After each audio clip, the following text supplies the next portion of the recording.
Think critically and think and ask yourself, who really wins a war? Who really wins a war? Who really wins a war? Who really wins a war? Nobody. Nobody. Nobody really wins a war.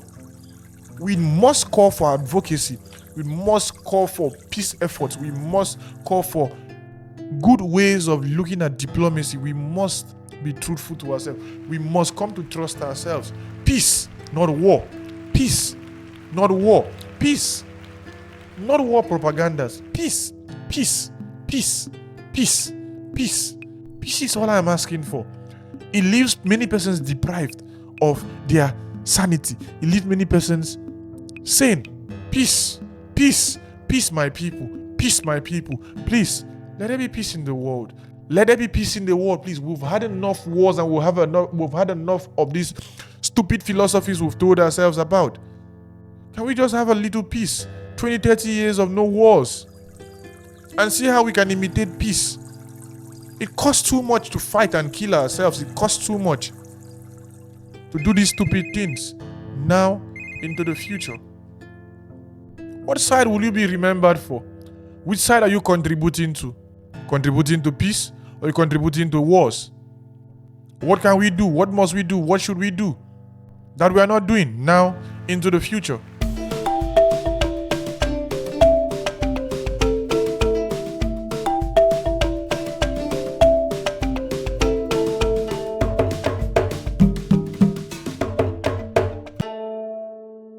War is expensive, not just in money, but in destruction, but in the lives lost, and the future ordinarily not given to us or not realized by the alteration of the flow and the sequence upon which such would have found its emergence.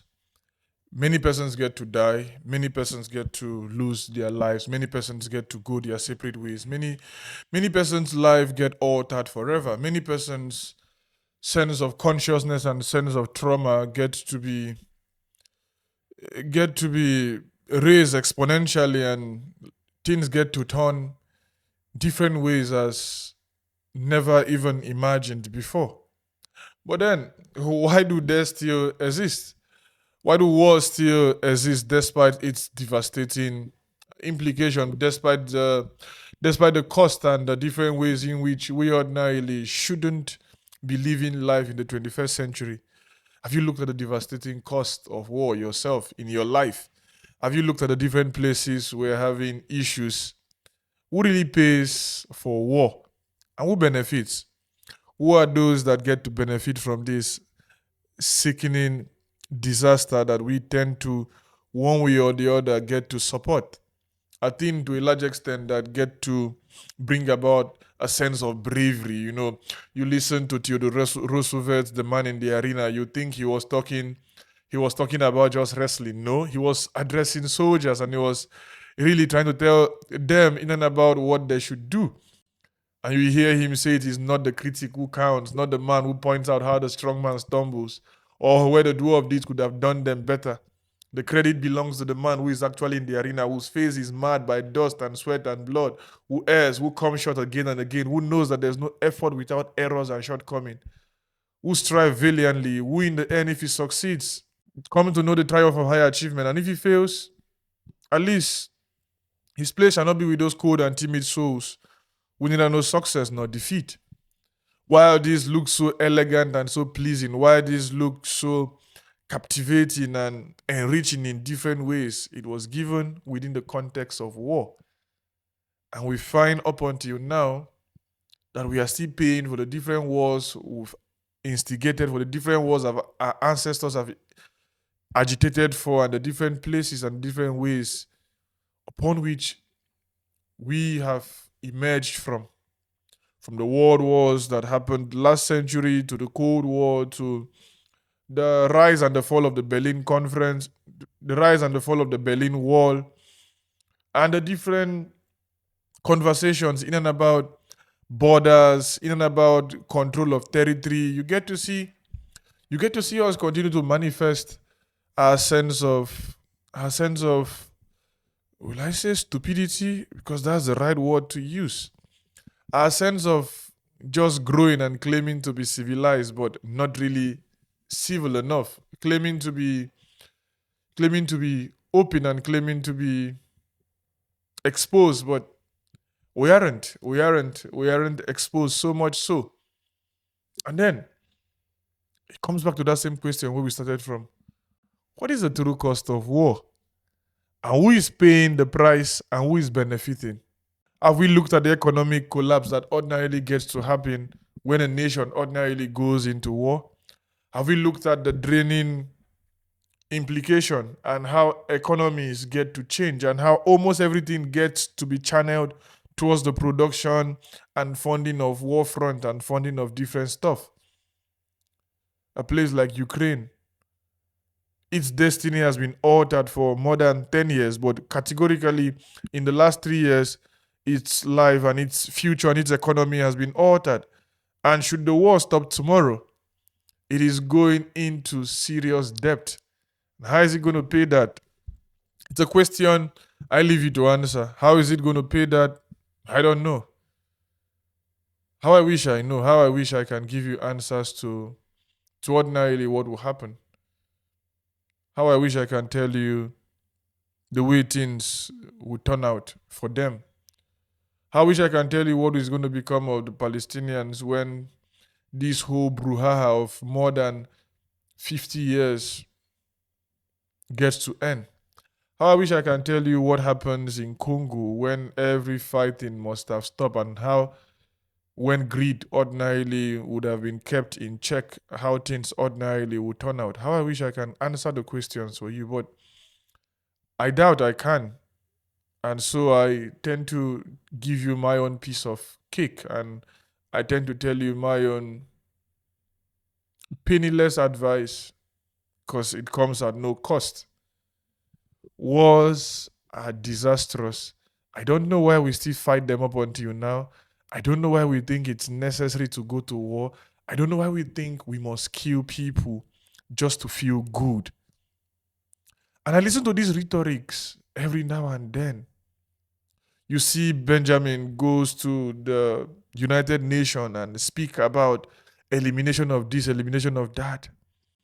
You get to see the whole conversations about what is in for the United States and its involvement in different wars around the world. And you ask yourself, what are these guys talking about? What are the mad conversations they are having in their heads before they sit down and go about telling themselves these things they get to tell themselves about wars, about the divides in which we ordinarily shouldn't be drawn into, and the whole conversations in and about that.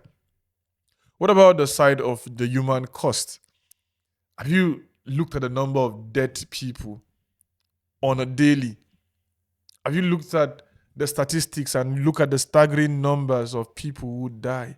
Soldiers and civilians alike, and all those in between, agitators and terrorists, and the different persons that get to do the different things they get to do down there, militants, and how life ordinarily gets altered and how life ordinarily gets changed and how life ordinarily begins to take a new turn, begins to take a different shape, begins to take the places it shouldn't ordinarily take, and how it begins to look at things and how it shouldn't be looking at things. And yet we sit down day in, day out. We tell ourselves that everything is fine, We tell ourselves it has not gotten to us. It is not in my country yet. Sudan is so far away. It's so pulled away from me. It's not so close. It's not something I should really be caring about, Ethiopia is far off. So far off. Congo. What's my business with Congo? Israel and Palestine. Oh, those guys are so far. Those guys are so far away. It's not a thing close to my heart. It's not a thing close to me. It's not something I should really be thinking about. Really? Is that the case? Is that really, really, really, really the case? Do you think it works that way? Do you think the situation in the countries that these situations get to happens just for their own self alone? You don't look at how it gets to affect every other thing. You don't look at the situation in Ukraine and see how it affects supply of food around the world. You don't look at the conflict in Russia and you look at the cutting and the shortage of gas supply around the world. We don't look at things enough. We don't look at things enough. Just a gunshot, just a bullet through.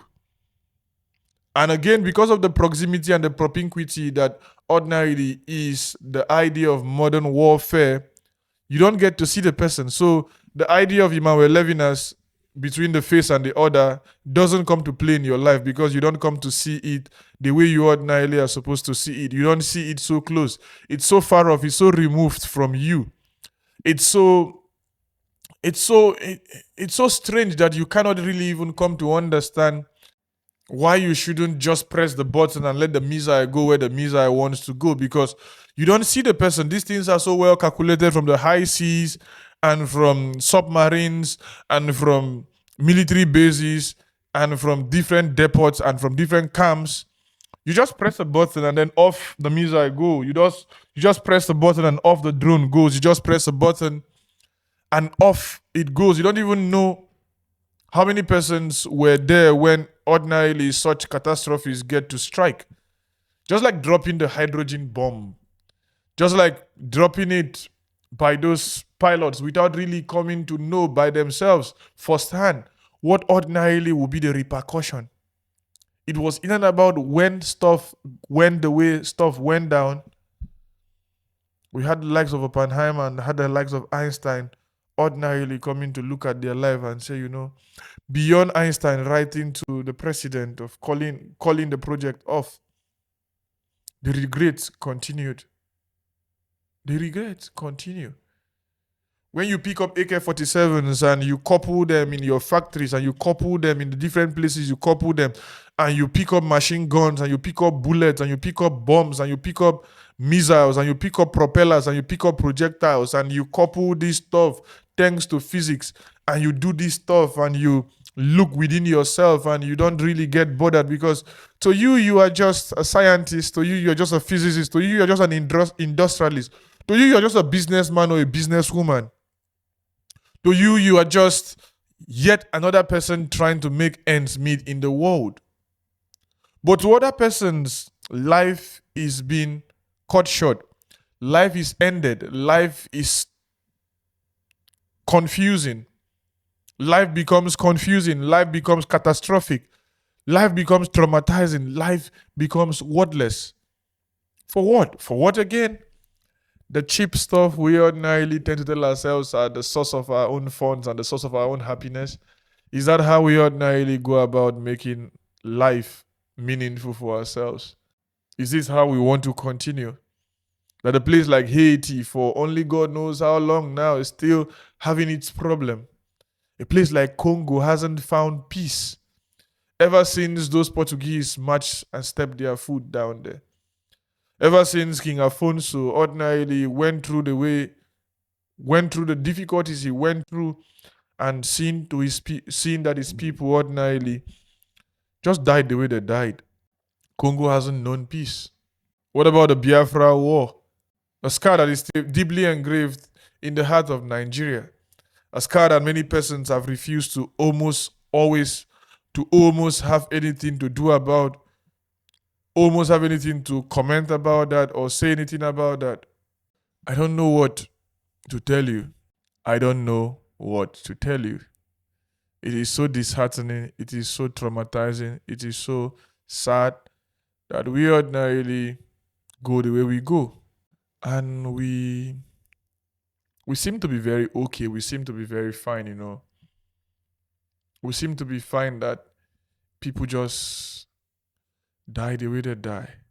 And it's not as if these wars bring about solutions, because it becomes part of history, and history is written from the perspective of the writers and from the perspective of what they ordinarily want to achieve. And in them writing this history, in them writing this stuff, they tend to write it to a large extent appeal to nationalist interests, appeal to regional interests, appeal to the different propaganda they get to ordinarily appeal to. It appeals to the focus of why they are writing the book.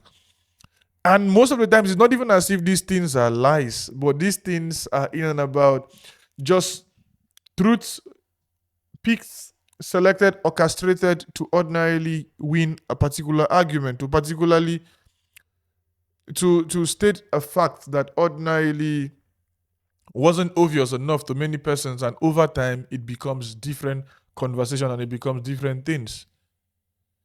So you watch yourself die slowly. You watch situations in your life and the events that ordinarily is your life just go down the way they go down, and you don't even bother to ask yourself what ordinarily is and what ordinarily should be and how things ordinarily should play out and how things shouldn't play out. And so people continue to die and life continue to be displaced. The dignity of the human person continues to be altered, and then you find yourself in a great sense of loss and a great sense of grief. Grief brought to you, grief observed from displacement, from psychological trauma of yourself and that of others. And so you find it even difficult to get to read the news. You find it even difficult to look at your own life or what your own life is. You find it difficult to look at situations for what ordinarily this situation should be. And you find it difficult to even exist. You find it difficult to even love yourself the way you ordinarily should love yourself, because why should you love yourself when the world out there is bleeding, when the world out there is sick, when the world out there is depraved of peace, of love, of joy, of kindness? Thanks to the leaders we have, thanks to the elders who ordinarily over the years have not come to learn the fact that we need to be so educated and we need to be so loving of each other to avoid this animosity, to avoid these animalistic tendencies we get to put up with almost every time. The problems we have in our lives are so much, there's so much that we ordinarily need to come to tell ourselves the truth of the situations where we find ourselves. That life can be good, that life can be better, that life can be all the things life can be without wars. We don't need that much. Have you been to the concentration camps? Have you visited the ones in Krakow? Have you visited the ones in Munich? Have you visited the ones in Germany? Have you looked at Belgium down there? Have you looked at the different places you have, the different things you get to have? Have you looked at what life ordinarily was supposed to be and how life ordinarily should go, and what we are not doing so well and what we can learn to do? Or are we just continuing in this cycle whereby we recycle ourselves and we come back again and again and again and make the dictum that history has taught us that we have seldomly learned anything from history? What do you want? What do you want? What do you need? What can we do? What must we do? What should we do to see to it that our lives now into the future becomes better, brighter, and sharper for you and for me, and for all our loved ones in between? What must we do to grow? Because this trauma would just be transferred from person to person, from person to person, from society to society. And then we have not even started talking about the environmental destruction that we get to see, whereby land get to be polluted, land get to have different landmines, water bodies get to be polluted, infrastructures get to be destroyed, and we see them, these infrastructures, we see how they continue to be relegated to the past. This particular place where I am currently recording this survived the war, the Second World War. It was here. It used to be a different structure. But all of a sudden, for reasons I cannot understand, men and women decided to, look at their territories. The men and women decided to ordinarily look at their lives and they look at things how they ordinarily want to look at them. And we ordinarily are in the situation we find ourselves, and we don't even want to accept our own downfall. We don't even want to accept the life we ordinarily are living at the moment. We don't even want to accept the situation as they are. And yet we want change to happen. And then you see this become a generational stuff. It destroys the future. It destroys a lot of things. It destroys progress. Look at any place that has gone to war and look at the cost. You might want to talk about scientific discovery and advancement and all that, but look at the real cost of war. Look at the real cost of the situations and the things we find and the things we ordinarily just tend to do and tend to tell ourselves that in and about this, we are all good, we are all fine, we are all happy, the way things ordinarily tend to turn out. As opposed to how things ordinarily should be.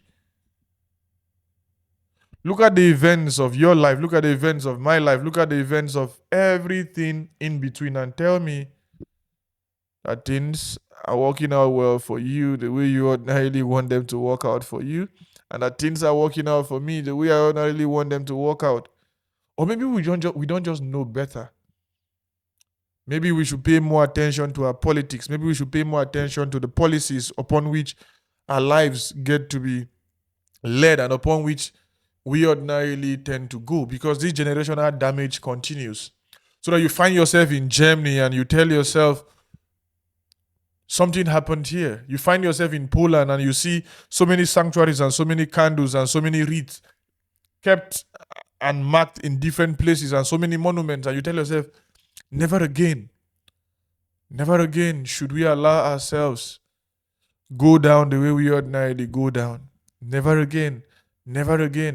We must not do that. We shouldn't do that. We mustn't encourage such atrocities. We mustn't encourage such evil carried out not just by ourselves, but by our own brothers and sisters. And sometimes we sit down and do nothing. We sit down and we do nothing. We sit down and we tell ourselves, everything is fine. Everything is fine. Everything is okay. Everything is good. Everybody is fine. And yet you turn around, you look left, you look right. You see current conflicts around the world. You look at the Russian-Ukrainian war and you ask yourself, why are they fighting? Why are they fighting? Why is there a clash of power here over influence? Influence for what? Influence for what? Russia wants to reclaim influence over former Soviet states. Is that all there is to this particular stuff? Is that all you know about this? Is that all you have been told? That is what Russia wants to do. That is the only thing Russia thinks about doing. Have you been told also of the idea of NATO's expansion that threatens Russia's geopolitical interests? Or you don't know that particular part of the story? It's not me endorsing anything here. It's me hanging on both sides and saying, you know what? There are conversations that ordinarily we must have.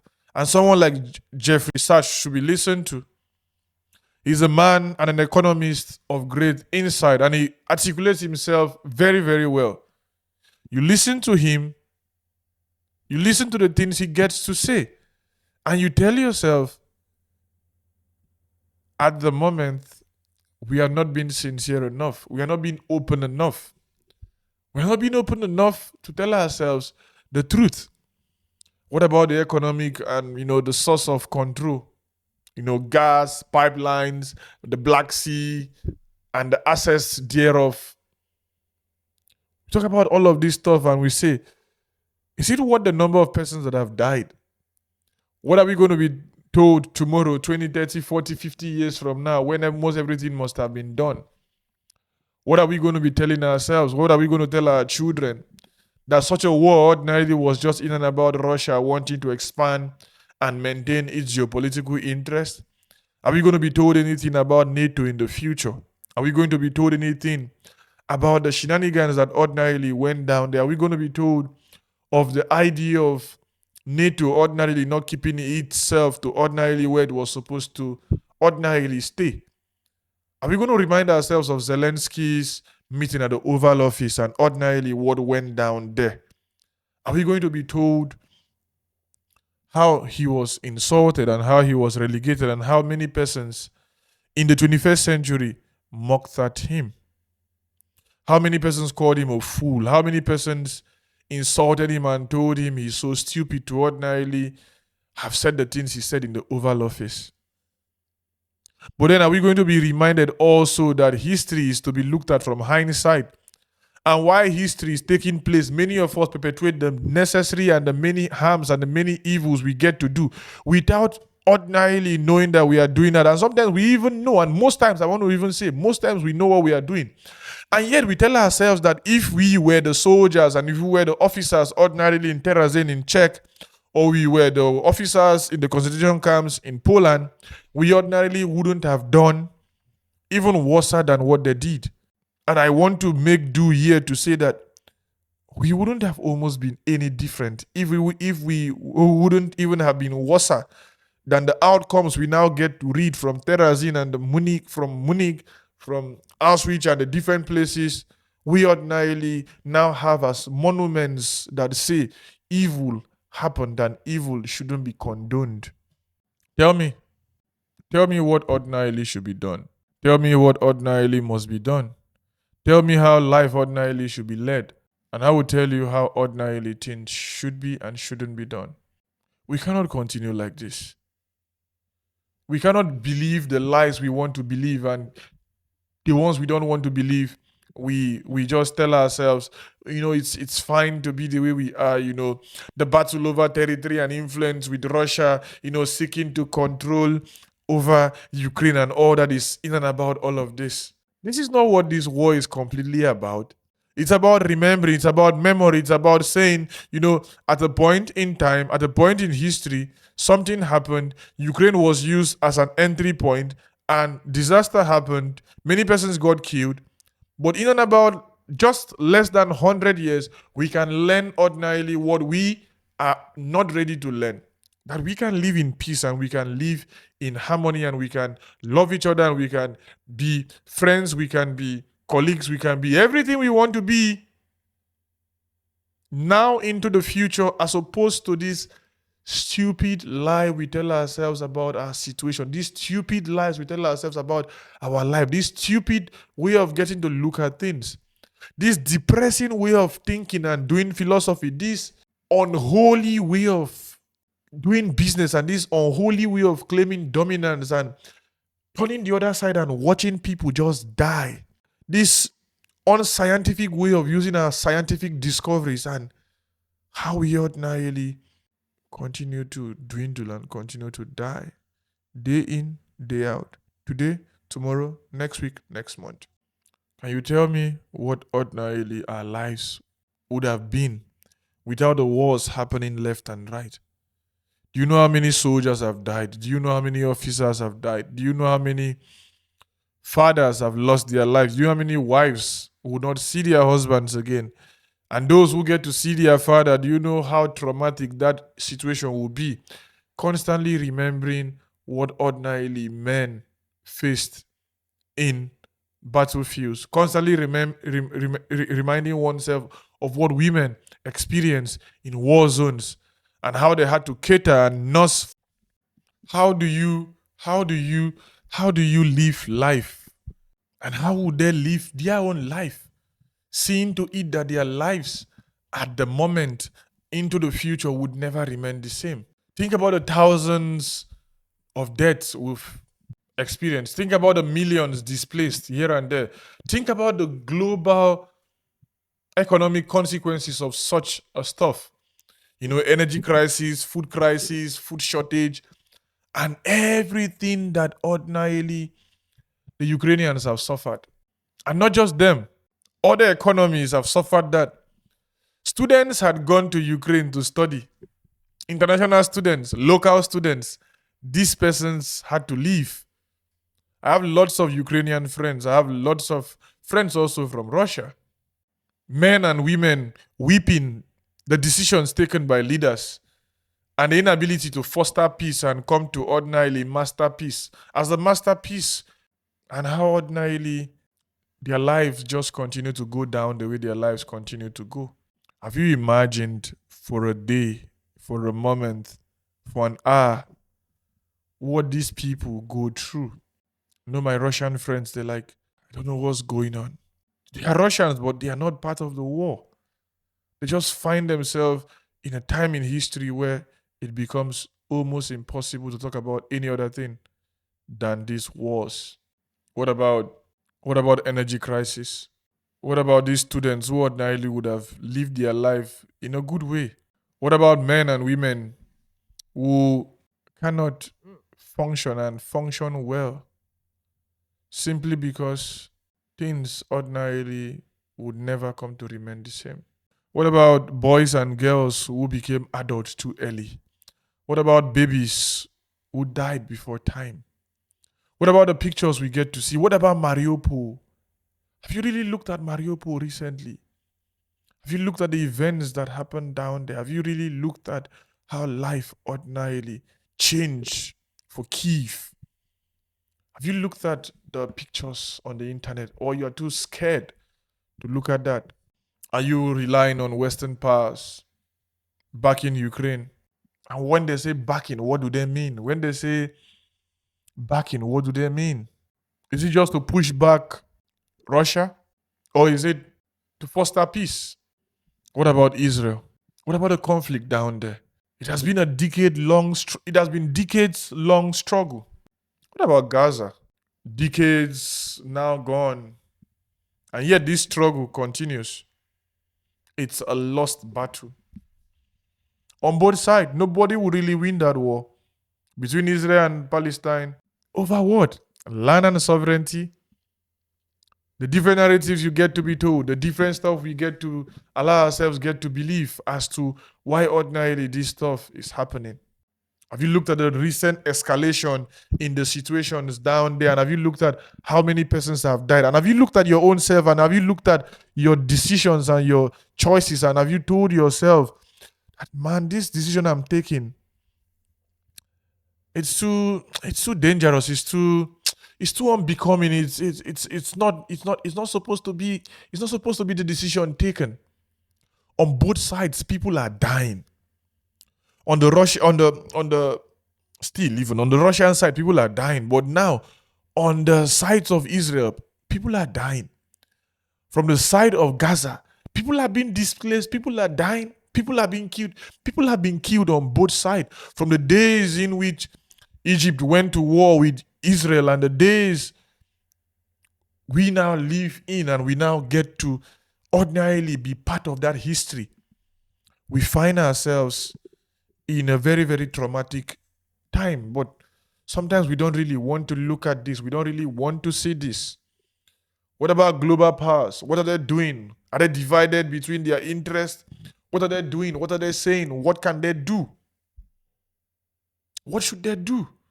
What must they do? Some are backing Israel, of course, and others are, demanding for the Palestinian rights to ordinarily be allowed to flourish, the right to existence.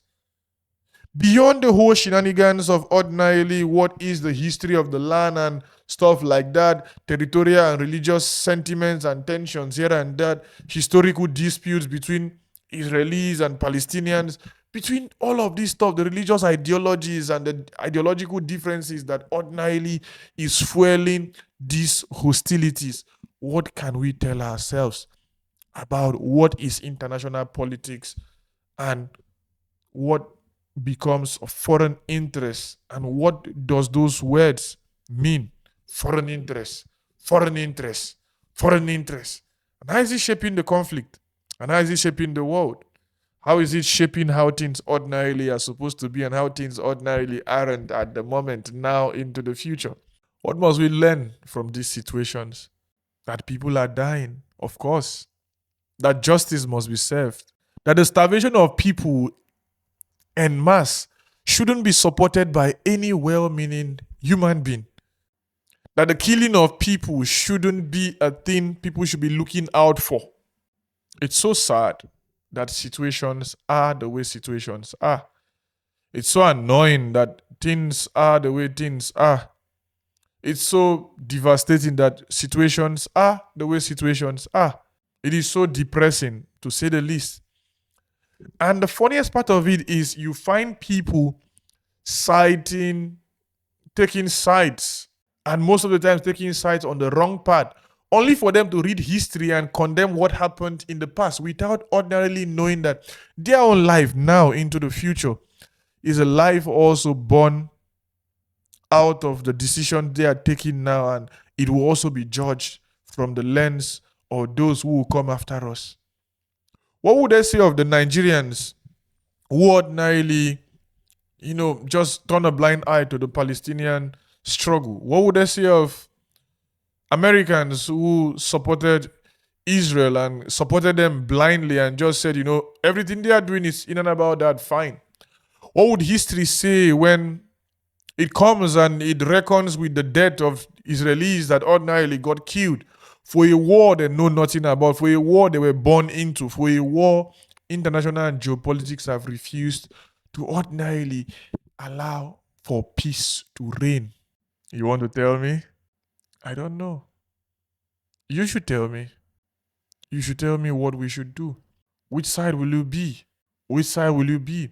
You might be a Biafran survivor, but the wars happening around our world today, the ones that you are so angry that ordinarily people didn't support the cause when the war was raging in Nigeria at that time. Can you look at your own life and can you equate your own suggestions, and can you look at how you are contributing and how you are being silent to the things ordinarily happening now? What about Sudan? What about the struggle going on there for the longest period of time? What fueled that particular war? What are the people ordinarily living there supposed to do?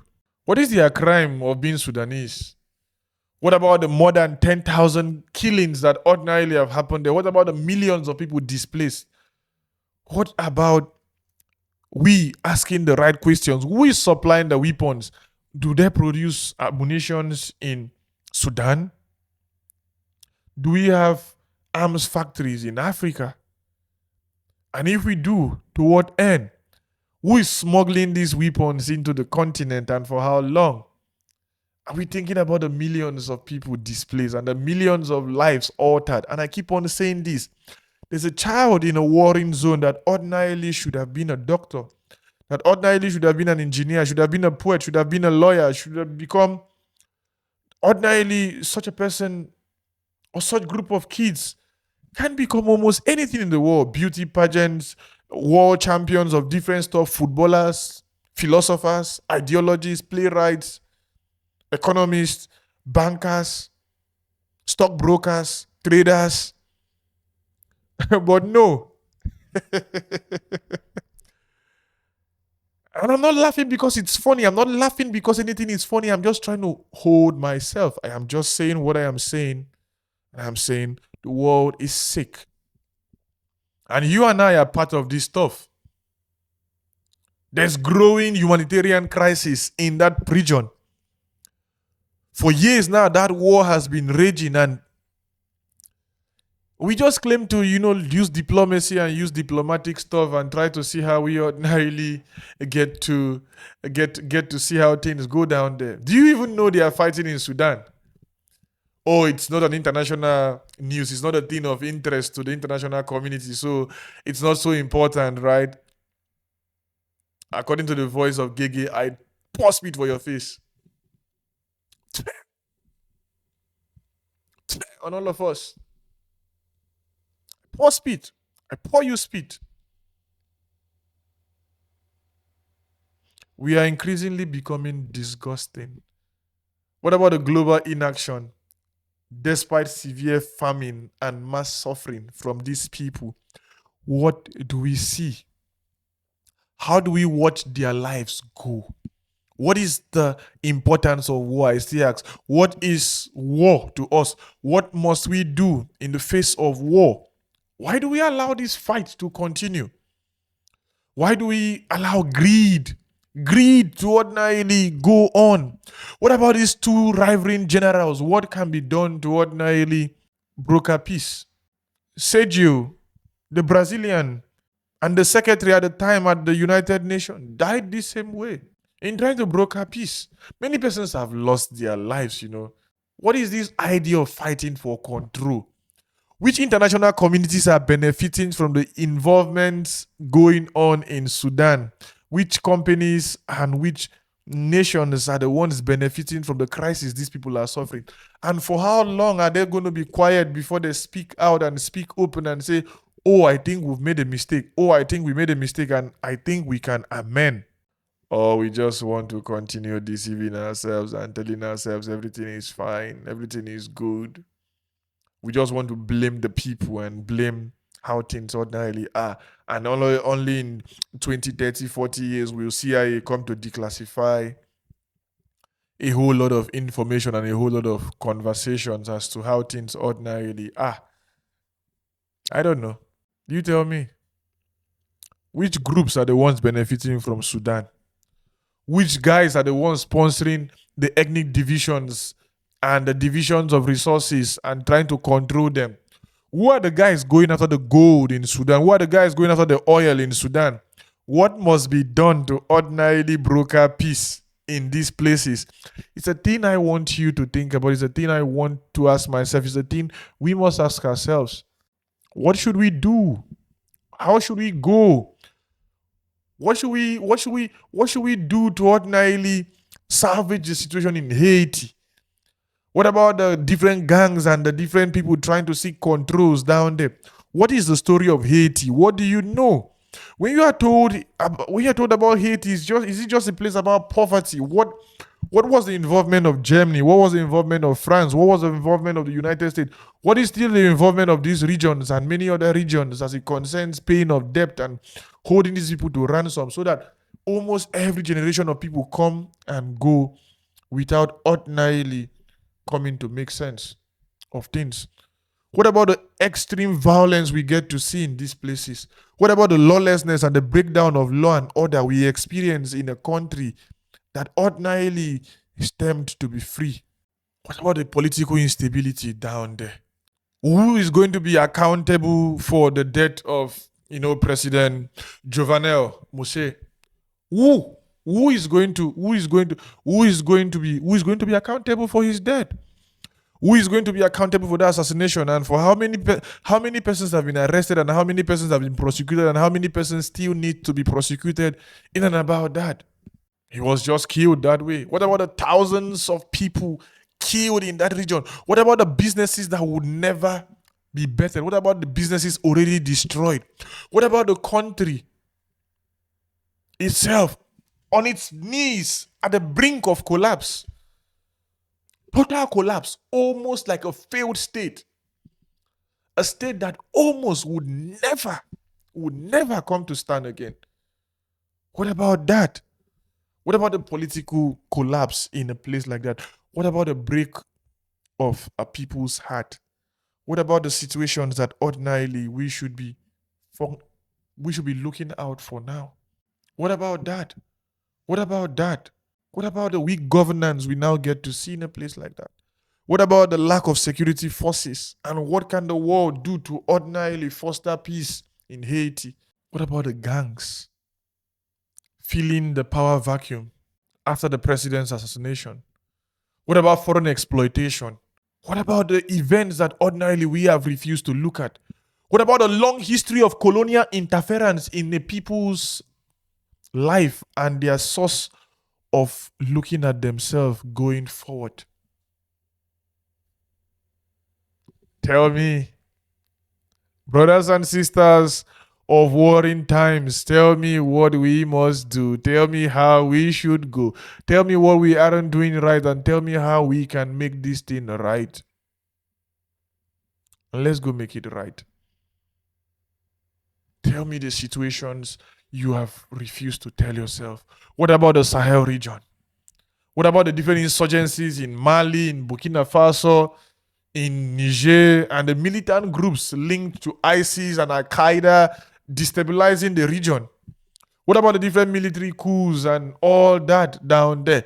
And to what importance are these coups if they don't proffer solutions? What about you hitting on the military guys that took over and you call them juntas? But what about the idea of self-determination? What about the fact that politicians have failed themselves and have failed the people and have continually lied to themselves and have continually lied to the people. As such, it becomes necessary for power to be toppled and for a new government to ordinarily emerge to see to the advancements of a people's life. What about all of this stuff?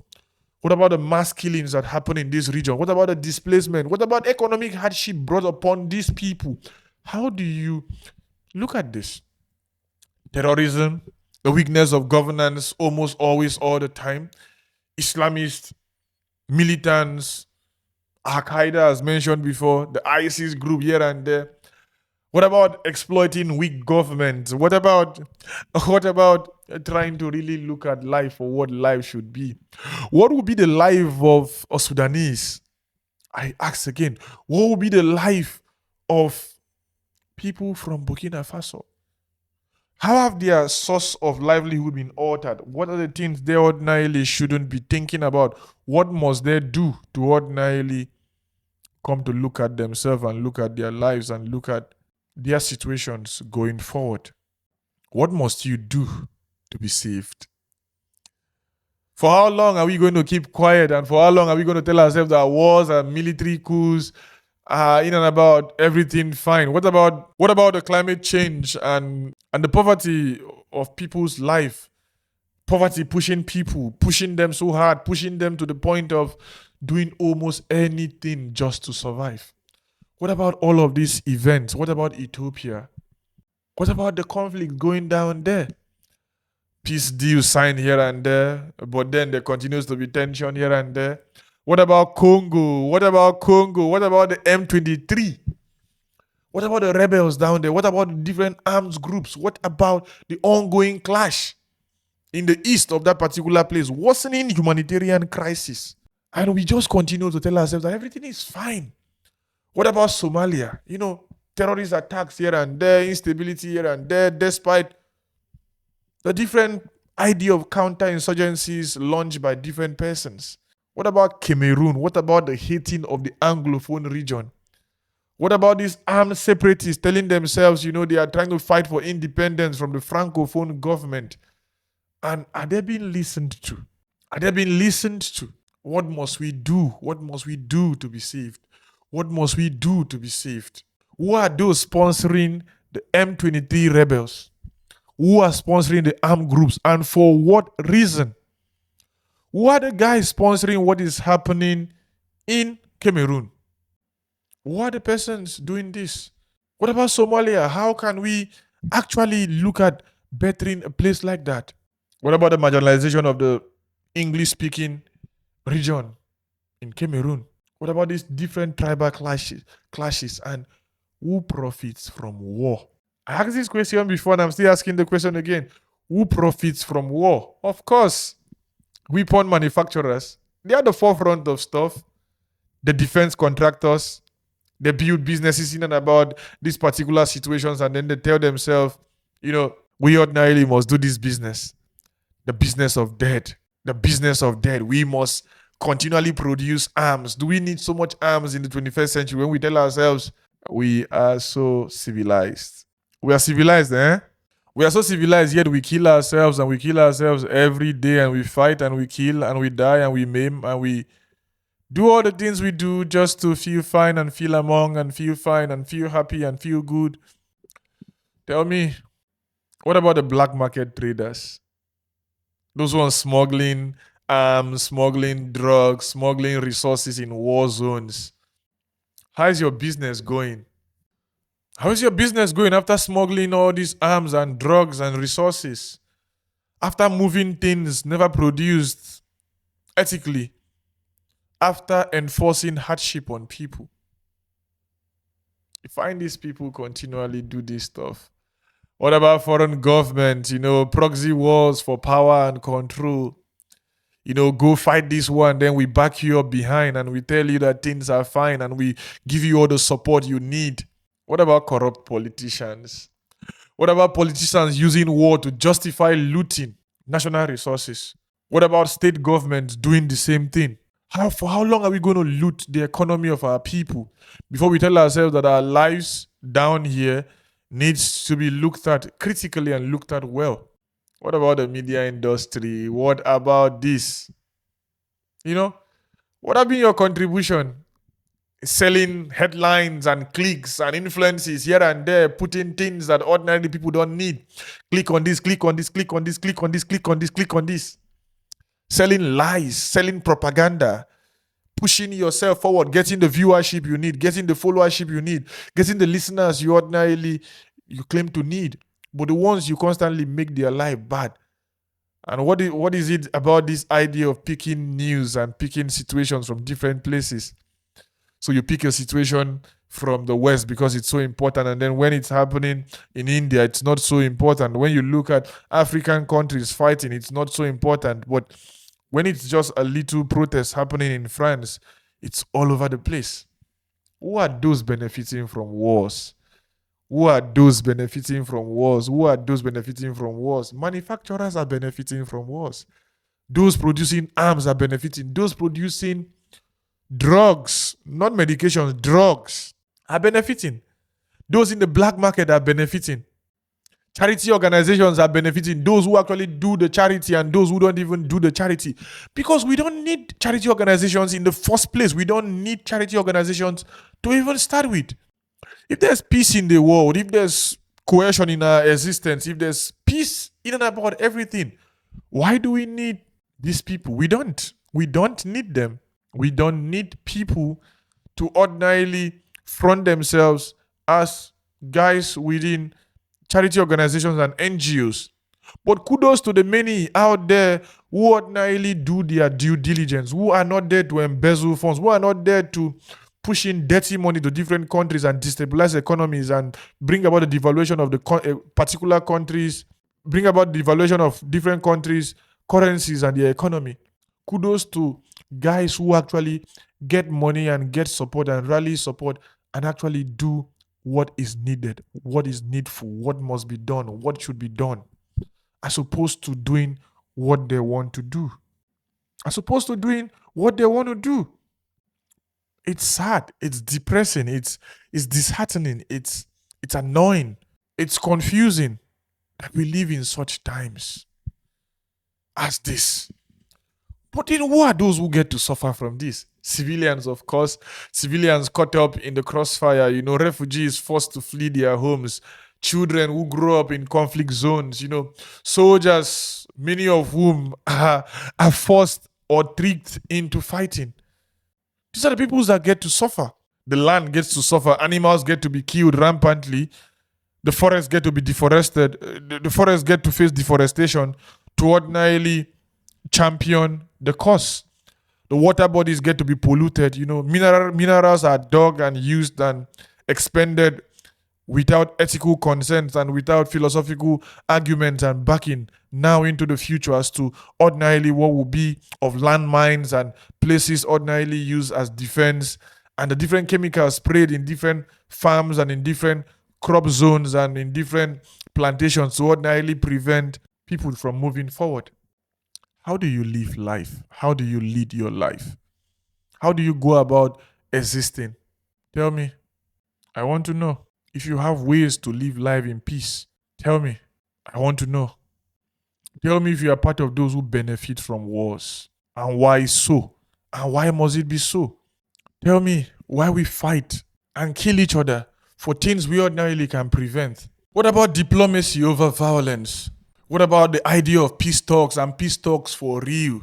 Can't peace talk be more effective? Can't we reduce, global tensions and global independence on arms here and there? This dependence on global arms and the productions thereof continue to do this stuff. Why not look at holding war profiteers accountable? Why not look at the people? What is the role of the people, Saying no to looters, saying no to choosing war, saying no to all of this. The people also have a choice, You can choose. I can choose not to go to war. We as a collective can decide never again. Look at Vietnam. Look at Congo. Look at Rhodesia. Look at Rwanda. Look at Belgium. Look at Nigeria. Look at Poland. Look at Germany. Look at Czech. Look at the Baltic countries. Look at Turkey. Look at Israel. Look at Palestine. Look at London. Look at them in times past and tell yourself, this isn't necessary for us in the 21st century. We don't need to fight so much. We don't need to kill ourselves. We don't. We don't need to do this. We don't. Because the cost of war is unbearable. It's unbearable. It's unbearable. And while it is that way, for some, it is business. It is business, you know? It is business. The cost of war is unbearable, is catastrophic, is traumatic, it's destabilizing. Yet for some, it is business. Let that sink into our head. Countries sponsoring this and thinking these are necessary economic ways and models to ordinarily go and lead life. I challenge you today. The way I challenge myself, think critically about wars, you know. Think critically and think and ask yourself, who really wins a war? Who really wins a war? Who really wins a war? Who really wins a war? Nobody. Nobody. Nobody really wins a war. We must call for advocacy. We must call for peace efforts. We must call for good ways of looking at diplomacy. We must be truthful to ourselves. We must come to trust ourselves. Peace, not war. Peace, not war. Peace, not war propagandas. Peace, peace, peace, peace, peace. Peace is all I'm asking for. It leaves many persons deprived of their sanity. It leaves many persons sane. Peace, peace, peace, my people. Peace, my people. Please, let there be peace in the world. Let there be peace in the world, please. We've had enough wars and we've had enough of these stupid philosophies we've told ourselves about. Can we just have a little peace? 20, 30 years of no wars. And see how we can imitate peace. It costs too much to fight and kill ourselves. It costs too much to do these stupid things. Now, into the future. What side will you be remembered for? Which side are you contributing to? Contributing to peace or you contributing to wars? What can we do? What must we do? What should we do that we are not doing now into the future? Because it's so sad that we can be this stupid. We go to the UN and we speak trash. We go to the EU Parliament and the conversations are so crazy.